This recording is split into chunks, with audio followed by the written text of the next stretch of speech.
कर्मण्येवाधिकारस्ते मा फलेषु कदाचन, अर्थात कर्म करो, फल की चिंता मत करो। नमस्कार, मेरा नाम अजय कुमार पांडे है। मैं आज आप सभी के समक्ष क्या भारत 2047 में विकसित राष्ट्र बन सकता है कि नहीं के पुरजोर विपक्ष में अपने कुछ विचार प्रस्तुत करना चाहता हूं। माननीय अध्यक्ष महोदय, इस अनंत उदार आकाश के चिंता रहित ज्योतिर्मय प्रशस्ति ललाट की तेजस्वता लिए हुए इस भारत भूमि में जो अलग जगाई जा रही है वह है विकसित राष्ट्र की। यह मात्र एक यूटोपिया है, क्योंकि विकसित राष्ट्र के जो पैमाने हैं वह है सकल घरेलू उत्पाद, बेहतर औद्योगिकीकरण, शिक्षा, स्वास्थ्य, प्रति व्यक्ति आय। क्या भारत इन सभी क्षेत्रों पर कार्य कर रहा है? नहीं। सकल घरेलू उत्पाद के आधार पर देखें, भले ही हम आज विश्व की सबसे बड़ी 5वीं अर्थव्यवस्था है 3.8 ट्रिलियन डॉलर के आधार पर, परंतु हमें यह जानना होगा कि हमारे पास विश्व की सबसे बड़ी जनसंख्या है। आज जापान जैसे देशों में हम देखें जिनमें हमारे मात्र एक राज्य उत्तर प्रदेश के बराबर उसकी जनसंख्या है एवं वह हमसे ज्यादा बेहतर सकल घरेलू उत्पाद रखता है। बेहतर औद्योगिकीकरण के आधार पर देखें तो भारत का भौगोलिक क्षेत्रफल लगभग 32 लाख किलोमीटर वर्ग स्क्वायर के आधार पर है और इतने बड़े भौगोलिक क्षेत्र में बेहतर औद्योगिकीकरण की उपलब्धता करा पाना कोई आसान काम नहीं है। शिक्षा के आधार पर देखें तो भले ही नई शिक्षा नीति 2020 के तहत बेहतर शिक्षा का प्रावधान दिया जा रहा है।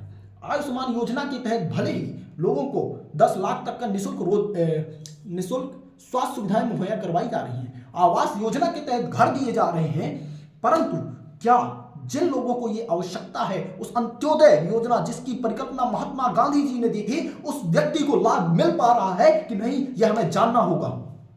रही बात प्रति व्यक्ति आय की, तो आज हमारे देश की प्रति व्यक्ति आय 2600 अमेरिकी डॉलर है, परंतु हम जापान जैसे देश को देखें वहां पर 35,000 अमेरिकी डॉलर है और अमेरिका की 80,000 अमेरिकी डॉलर। कहां 2000 और कहां 80,000। हम लगभग 35 से 40 गुना पीछे हैं। हमें इस पर कार्य करना चाहिए और यह कार्य 2047 को टारगेट करके सफल कभी भी नहीं हो सकता है। इसके लिए समय लगेगा। अब क्या ये जो मूलभूत सुविधाएं हैं वो हमारे देश की जनसंख्या को मिल पा रही हैं?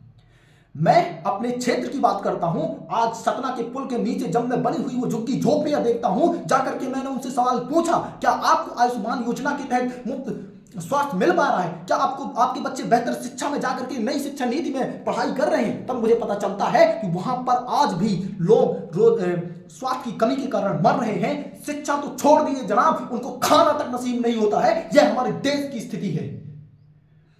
प्रति व्यक्ति आय के आधार पर देखें तो आज हमारे देश में ऐसे ऐसे लोग हैं, ऐसे ऐसे युवा हैं जो IIT, NIT जैसे कॉलेजों से इंजीनियरिंग करते हैं और हमारे देश में उनको रोजगार नहीं मिल पाता है सर। उसके लिए उनको विदेश जाना पड़ता है और जो विदेश नहीं जा सकता है वो यहां पर रह करके जो IAS का प्रीलिम्स, मेंस आदि परीक्षाएं निकाल करके बैठा हुआ है, उसके बावजूद वो आकर के यहां पर एक कर्मचारी का भी पेपर देता है क्योंकि उसे रोजगार चाहिए, कोई ना कोई रोजगार चाहिए। ये हमारे देश की स्थिति है। अच्छा।